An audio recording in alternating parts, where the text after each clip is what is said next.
दोस्तों आज मैं लेकर के आया हूं शेष फल वाले महत्वपूर्ण प्रश्नों को। दोस्तों शेष फल वाले महत्वपूर्ण जो प्रश्न है वो आपके एग्जाम में अक्सर पूछे जाते हैं और आज अंतिम तक इस वीडियो में बने रहिएगा। शेष फल से संबंधित जो भी प्रश्न आपके एग्जाम में पूछे जाते हैं एक भी गलत नहीं होगा और ये सारे प्रश्न आपके एग्जाम के पॉइंट ऑफ व्यू से महत्वपूर्ण भी रहेगा। आज की क्लास नंबर सिस्टम की 6वीं क्लास होगी। दोस्तों आज की क्लास जो है नंबर सिस्टम की 6वीं क्लास होगी। तो हम लोग एक एक प्रश्नों को देख लेते हैं क्रम वाइज। यदि किसी संख्या को 25 से भाग दिया जाए तो 7 शेष बचता है। यदि उसी संख्या को 5 से भाग दिया जाए तो शेषफल क्या होगा, ये आपका प्रश्न है और ये प्रश्न आपके एग्जाम में अक्सर देखने को मिलता है। तो यदि किसी संख्या को 25 से भाग दिया जाए तो 7 शेष बचता है। यदि उसी संख्या को 5 से भाग दिया जाए तो शेषफल क्या होगा। इस प्रकार का जो सवाल होगा, यहां पर आप देख रहे हैं कितना शेष बच रहा है 7। तो जो भी शेष बचेगा, जो भी संख्या आपकी शेष के रूप में बचेगी, आप उस संख्या में, ये यहां पर जो प्रश्न पूछा जा रहा है कि उसी संख्या को 5 से भाग दिया जाए तो शेषफल कितना होगा, इसी 5 से आप इस शेष वाले संख्या में भाग दे दीजिए। जब आप इसमें भाग देंगे 5 से तो 5 एकम 5 और यहां पे 7 में से 5 जाएगा 2, तो शेषफल कितना आया दोस्तों, 2 आया।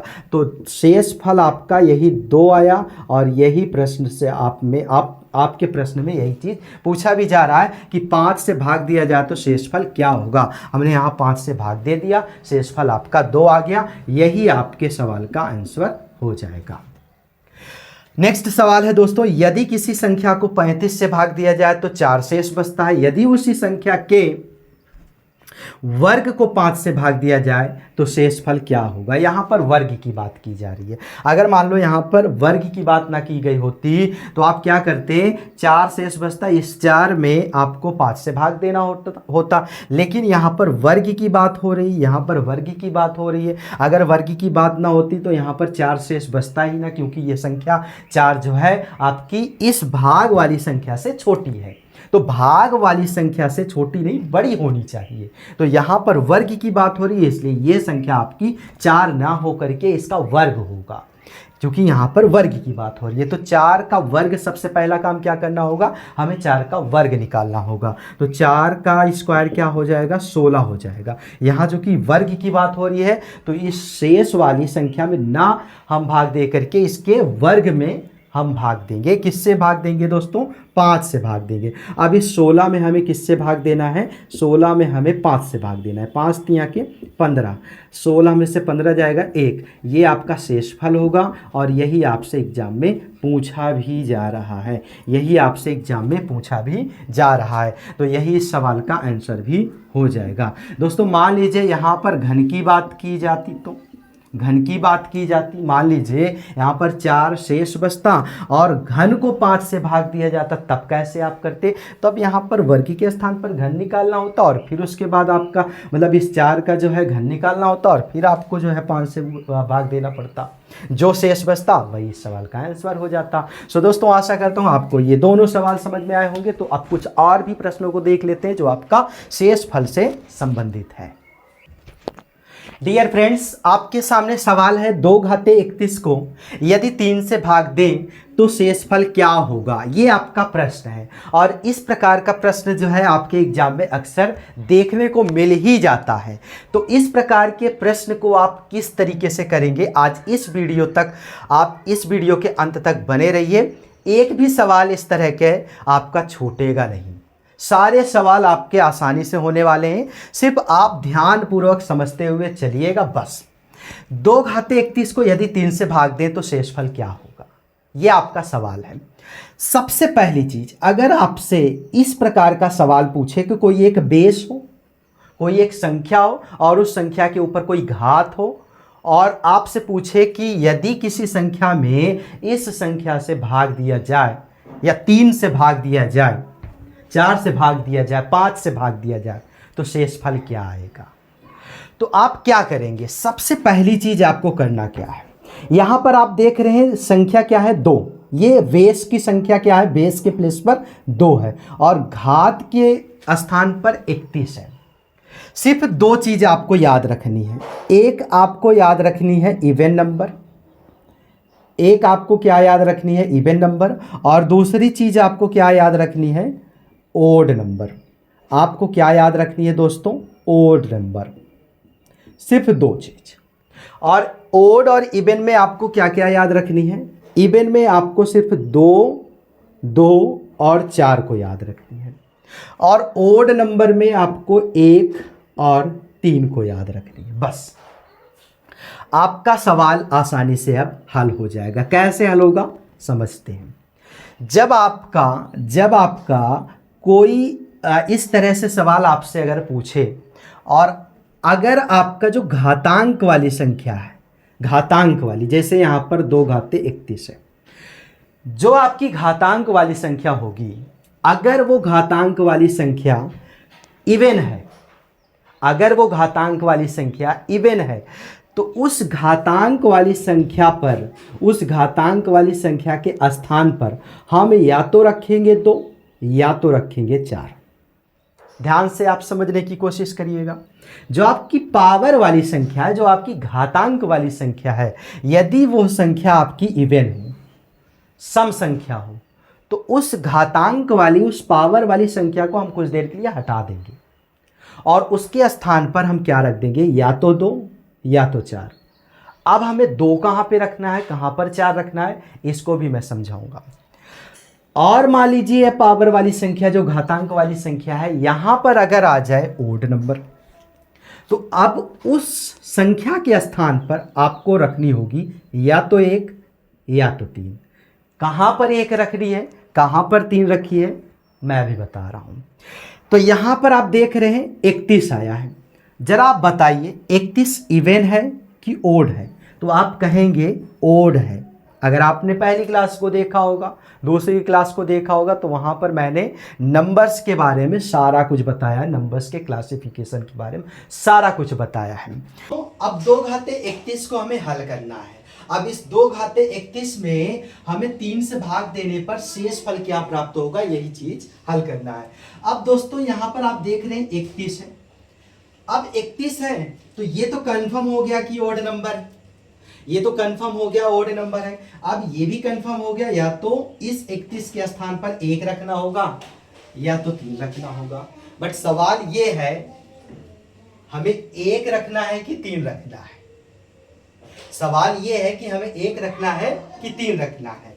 तो दोस्तों इस चीज को आप कैसे समझेंगे, तो इस चीज को समझने के लिए हमें क्या करना होगा, हमें आना होगा इस जगह पर जहां पर आपसे प्रश्न पूछा जा रहा है कि किससे, 3 से भाग देने पर शेषफल क्या होगा। तो जिस संख्या से आपसे प्रश्न पूछे कि इस संख्या से भाग देने पर कितना शेष होगा, उस संख्या को आप देखिए, क्योंकि वो संख्या जिसमें भाग देनी है उससे छोटी होनी चाहिए। जिसमें भाग देनी है उससे छोटी होनी चाहिए। अगर जिस संख्या में हमें भाग देनी हो, अगर वो संख्या छोटी और जिससे भाग देनी हो वो संख्या बड़ी हो, तो भाग हो ही नहीं पाएगा, भाग फिर हो ही नहीं पाएगा। इसका मतलब ये है कि हमें क्या करना होगा, हमें ये करना होगा दोस्तों कि जो संख्या आपकी भाग देने वाली होगी वो संख्या आपकी छोटी होनी चाहिए जिसमें हमें भाग देना। अब यहां पर आप देख रहे हैं बेस क्या है, 2 है। अब आप थोड़ा सा अनुमान लगाइए, अगर इस 2 के ऊपर हम 1 रखते हैं, तो 2 के ऊपर अगर हम 1 रखेंगे तो इसका 2 ही आएगा, और फिर 3 से हम 2 में भाग करेंगे तो 3 तो बड़ी है संख्या और 2 छोटी है। तो कैसे होगा, ये समस्या हो जाएगी। मतलब कि इसमें हमें डेसिमल लेना होगा, पॉइंट में आएगा, तो पॉइंट में तो हमें लाना नहीं है, हमें शेषफल सीधा सीधा निकालना है। आपको क्या करना है, 3 रखना है एक बार। अब 3 को अगर आप 2 के 31 के स्थान पर रखते हैं, 2 की पावर 3 करते हैं, तो 2 गुणे 2, 2 दूनी 4, दूनी 8। अब क्या ये 3 से बड़ी संख्या हो रही है, तो आप कहेंगे बिल्कुल हो रही है। तो इसका मतलब अब 3 से हम 8 में भाग दे सकते हैं, बिल्कुल दे सकते हैं। जब हम 3 से 8 में भाग देंगे तब शेषफल भी आने का संभावना रहेगा। लेकिन अगर हम 1 रख दें तो तब तो ये संख्या छोटी हो जाएगी और ये भाग देने वाली संख्या बड़ी हो जाएगी, तब तो हो ही नहीं सकता ये। तो इसलिए हमें यही चीज यहां पर समझना है, यही चीज हमें समझना है। जब हमें ये कंफर्म हो जाए कि यहाँ की जो पावर है वो ओड है कि इवन है, ये कंफर्म हो जाए, तब हमें ये कंफर्म करना है कि अगर ओड होने पर ओड है तो क्या 1 रखना है कि 3 रखना है, या अगर यहाँ की पावर इवन है 2 रखना है कि 4 रखना है। ये चीज फिर हमें कंफर्म करना होगा उस बेस पर इन दोनों संख्याओं को रखने के बाद। जब हम उसको हल करेंगे तो हम देखेंगे कि हाँ, जिस संख्या से भाग देने के लिए बात कही जा रही है, क्या उस संख्या से वो संख्या बड़ी है। अगर हम यहाँ पर 2 को रखने से हमारा काम चल जा रहा है, यहाँ पर जो जिस संख्या में भाग देने की बात हो रही है उससे बड़ी है, तो 4 रखने की जरूरत ही नहीं है। और अगर हम 2 रख दें और फिर उसका जब हम हल करें स्क्वायर करके और फिर देखें कि हाँ, यहाँ की संख्या जो भाग जिससे देनी है इससे छोटी पड़ रही है, तो हम वहां पर 4 रख करके हल करेंगे। और सेम यही प्रोसेस आपको 1 और 3 के साथ अपनाना है। तो आई थिंक आप सभी को ये कंफर्म हो गया कि ओड होने पर हम कब 1 रखेंगे, कब 3 रखेंगे, इवन होने पर कब हम 2 रखेंगे, कब हम 4 रखेंगे। अब यहाँ पर 2 की पावर 31 है, तो सबसे पहली चीज हमें क्या करना होगा, सबसे पहली चीज हमें यहाँ पर 2 रखना होगा और 31 को हमें हाइड कर देना है। हाइड करके क्या करना होगा, या तो 1 या तो 3। अब कंफर्म हो गया 1 रखेंगे तो संख्या 2 ही आएगी, 3 से छोटी है तो 2, 1 रखना नहीं है तो क्या रखना है, 3 रखना है। तो 2 की पावर 3 जब करोगे आप तो 8 आएगा। आप 3 से भाग दे दीजिए, 3 से जब आप भाग देंगे तो 8 में, तो 3 दूनी की 6, 2 आया। तो मतलब शेष फल कितना निकल के आया, 2। बस यही इस सवाल का आंसर हो जाएगा, यही इस सवाल का दोस्तों आंसर हो जाएगा। यही आपसे पूछा भी जा रहा है। आशा करता हूं आप सभी को ये समझ में आ गया होगा कि अगर आपका शेष फल निकालना हो किसी पावर वाली संख्या को लेकर के, इस प्रकार के सवाल को लेकर के, तो आप कैसे निकालेंगे। अब कुछ और भी सवालों को हम ले लेते हैं दोस्तों, जो आपके प्रीवियस ईयर से संबंधित है, जो आपके एग्जाम के पॉइंट ऑफ व्यू से महत्वपूर्ण है। जैसे आपका पहला प्रश्न है, 17 की पावर 200 को यदि 18 से भाग दें तो शेष फल क्या होगा।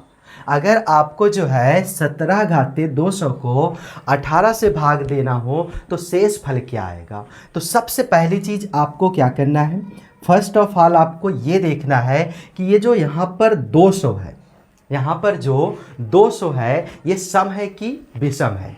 सबसे पहला काम आपको यही करना है, सम है कि विषम है। तो आप कहेंगे ये आपकी संख्या सम है। तो मैंने क्या बताया था, इवन के लिए क्या बताया था, इवन के लिए आपका या तो 2 या तो 4।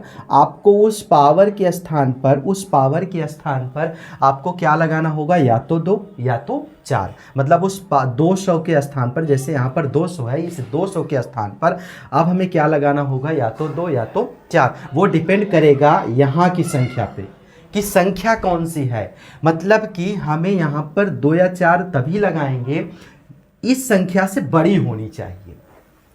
तो यहाँ पर अब क्या करना होगा, 17 की पावर अगर हम 2 करते हैं तो यहाँ पर 289 हो जाएगा।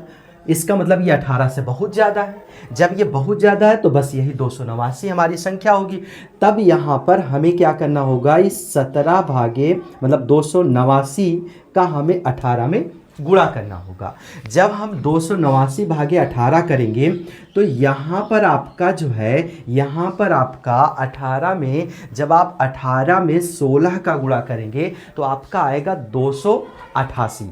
क्या आएगा दोस्तों, 288 आएगा। मतलब ये 16 बार जाएगा, ये 16 बार जाएगा। और जब 288 आएगा तो आपको पता है यहाँ पर 289 है, यहाँ पर 289 है और यहाँ पर 289 है, और 18 का जब 16 में गुणा होगा तो आपका 288 हो जाएगा। और 289 माइनस 288 जब आप करेंगे तो 1 बचेगा और शेष फल क्या हो जाएगा दोस्तों, 1 हो जाएगा। और यही यहाँ पर प्रश्न भी पूछा जा रहा है, तो इस प्रश्न का आंसर भी यही हो जाएगा। अब हम लोग देखते हैं दोस्तों, अब हम लोग देखते हैं कि 70 घाते 67, 70 की पावर 67 है। 70 की पावर 67 को यदि 68 से भाग दें तो शेषफल क्या होगा। तो यहाँ पर फर्स्ट ऑफ ऑल आपको यही देखना है कि जो पावर वाली संख्या है वो ओड है कि इवन है। तो यहाँ पर 67 आपका ओड है। और ओड के लिए मैंने क्या बताया था, ओड के लिए आपको या तो 1 या तो 3, ओड के लिए आपको क्या करना होगा, या तो 1 रखना होगा या तो 3। कहाँ पर, इस पावर के स्थान पर। और 1 कब रखेंगे, इस संख्या से बड़ी होनी चाहिए। 3 कब रखेंगे, इस संख्या से बड़ी होनी चाहिए।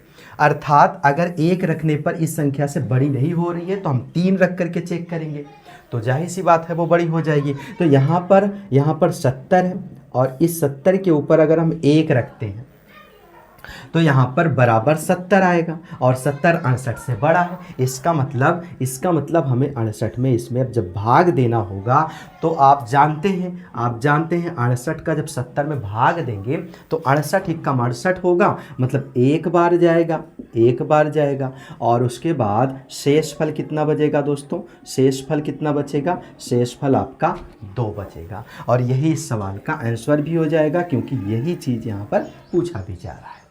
अब नेक्स्ट है आपका दोस्तों 25 की पावर 25 को 26 से भाग देने पर शेषफल क्या प्राप्त होगा, ये आपकी सवाल है। तो 25 की पावर 25, तो आपको सबसे पहला काम क्या करना है, ओड या इवन को ज्ञात करना है। तो यहाँ पर पावर की संख्या किस में है आप जानेंगे, आपको पता होगा पावर की संख्या किस में है, पावर की संख्या आपकी 25 ओड में है। तो ओड के लिए हमें क्या करना होता है, 1 या 3 करना होता है, मतलब या तो 1 या तो 3, जैसा कि यहाँ पर अभी किया गया था। तो ओड 1 या 3 के लिए अब 25 यहाँ पर आपका ओड है। तो अब एक बार हम यहाँ पर 25 की पावर 1 करें, अगर हम यहाँ पर 25 की पावर 1 करें तो 25 का 25 आएगा। अब जरा आप बताइए इस 26 से जब हम 25 में भाग देंगे तब तो ये 26 बड़ा है 25 छोटा है, तब भाग नहीं होगा। इसका मतलब हमें ये वाला ट्रिक नहीं अपनाना है। एक को हम पावर के रूप में रखेंगे तब ये सवाल नहीं हल होगा। अब हमें क्या करना होगा, इस 25 के ऊपर हमें 3 रखना होगा। जब हम 25 के ऊपर 3 रखेंगे तो ये हो जाएगा 15,625। 25 का क्यूब कितना होता है, 15,625। अब इस 15,625 में हम 26 से जब भाग देंगे, जब हम 26 से भाग देंगे तो ये दोस्तों आपका 600 बार जाएगा। ये आपका कितनी बार जाएगा, 600 बार जाएगा। और जब आपका ये 26 से 600 में गुणा होगा तो आपका 15,600 आएगा, 15,600 आएगा। जब आपका 26 का 600 में गुणा होगा, मतलब जब हम इसमें भाग देंगे 600 बार जाएगा तो टोटल 15,600 आएगा। जब 15,600 आएगा तो यहाँ पर 15,625 है, 15,625 है। तो हम 600 बार जब भाग देंगे तो 15,600 आएगा, तो यहाँ पर 25 एक्स्ट्रा बच रहा है। तो इसका मतलब यही क्या हो जाएगा, यही आपका शेष फल हो जाएगा। मतलब यहाँ पर शेष फल कितना आ रहा है, 25 आ रहा है। यहाँ पर शेष फल कितना आएगा दोस्तों, यहाँ पर शेष फल आपका 25 आएगा। यही इस सवाल का आंसर भी हो जाएगा। सो दोस्तों आशा करता हूँ आप सभी को ये सारे सवाल समझ में आए होंगे। कुछ और भी महत्वपूर्ण हम सवाल को आप सभी के सामने ला रहे हैं। सो दोस्तों कुछ और सवाल आप सभी के समक्ष हैं, जैसे 67 की पावर 67 प्लस 67 को यदि 68 से भाग दें तो शेषफल क्या होगा। यहाँ पर आपका प्लस में एक्स्ट्रा संख्या दिया गया है, कुछ नहीं करना है दोस्तों। यहाँ पर 67 की पावर 67 है, तो आप देख रहे हैं यहाँ पर क्या है, ओड है। 67 यहाँ पर क्या है, ओड है। तो आप क्या करेंगे, 67 की पावर 1 प्लस 67 बराबर 67 की पावर 1 बराबर 67 ही होगा और प्लस 67 हो जाएगा। और इन दोनों को जब आप ऐड करेंगे 134 हो जाएगा। 7 7 14 6 6 12 और 1 13, 134। और इस 134 का भाग जब हम 68 से करेंगे, तो 68 का दूना जो है इससे ज़्यादा हो जाएगा, 136 होगा शायद। एक बार जाएगा और शेष कितना बचेगा दोस्तों, शेष फल कितना बचेगा, जब आपका 168 जाएगा तो फिर यहाँ पर 14 में से 8 जाएगा 6 बचेगा, और यहाँ पर 6 में से 6 जाएगा 6 बचेगा। यहाँ पर 66 जो है आपका शेषफल बच जाएगा। यही इस सवाल का आंसर हो जाएगा। यही इस सवाल का आंसर हो जाएगा। अब नेक्स्ट है आपका 18 घाते 150। 18 की पावर 150 को यदि 7 से भाग दे तो शेषफल क्या होगा। यहाँ पर भी आप देख रहे हैं, यहाँ पर आप देख रहे हैं 150 आपका इवन है तो आप क्या करेंगे, 18 की पावर 2 कर देंगे, क्योंकि 7 से भाग देना है तो ऑलरेडी यहाँ पर 18 जो है 7 से बड़ा है, लेकिन हमें यहाँ पर 2 या 4 को रखना है क्योंकि यहाँ पर इवन संख्या है। तो जब आप इसका स्क्वायर निकालेंगे तो 324 हो जाएगा। जब 324 भागे करेंगे 7, जब आप 7 से इसमें डिवाइड करेंगे तब आपका ये कितनी बार जाएगा, ये आपका कितनी बार जाएगा, ये आपका जाएगा 46 बार। कितनी बार जाएगा दोस्तों, 46 बार जाएगा। और ये आपका मिल जाएगा कितना, 322 हो जाएगा। और 322 मतलब 7 का अगर 46 में गुणा करते हैं तो 322 आएगा, और 324 माइनस 322 बराबर 2। और यहाँ पर शेषफल कितना निकलेगा दोस्तों, शेषफल कितना निकलेगा, शेषफल आपका जो है 2 निकल के आएगा। यही इस सवाल का आंसर हो जाएगा। यही सवाल का आंसर हो जाएगा। 19 की पावर 300, 19 की पावर 300 को 11 से अगर भाग दें तो शेषफल क्या होगा, ये आपका प्रश्न है। शेषफल क्या होगा, तो यहाँ पर आप देख रहे हैं इवन है तो 19 की पावर यहाँ पर हम 2 कर दे रहे हैं। जब यहाँ पर 2 कर देंगे तो ये आपका हो जाएगा 361, और जब ये 361 हो जाएगा और भागे इसमें हम कर देंगे 11 से, और जब आपका 11 से इसमें भाग होगा तो ये आपका जाएगा 11 तिया के 33, 11 तिया के 33 हो जाएगा, 11 दूनी की 22, मतलब कि ये 32 बार जाएगा। ये आपका 32 बार जाएगा। 32 बार जब ये आपका जाएगा तो इसमें आपका जो शेषफल बचेगा वो आपका शेषफल कितना बचेगा दोस्तों, शेषफल आपका कितना बचेगा, शेषफल आपका 9 बचेगा। और यही इस सवाल का आंसर भी है। यही इस सवाल का आंसर भी है। तो दोस्तों आशा करता हूँ आप सभी को ये सारे सवाल समझ में आए होंगे, और आई थिंक आप सभी को अब शेषफल वाले जो महत्वपूर्ण प्रश्न, ये हमारा जो आज का टॉपिक था, इससे अब आप सभी को कोई परेशानी नहीं होगी और कोई डाउट नहीं बचा होगा। अब आप लोग जो है इस चीज़ को कभी नहीं भूल पाएंगे। सो दोस्तों फिर मिलते हैं एक नेक्स्ट क्लास में कुछ ऐसे ही महत्वपूर्ण टॉपिक के साथ।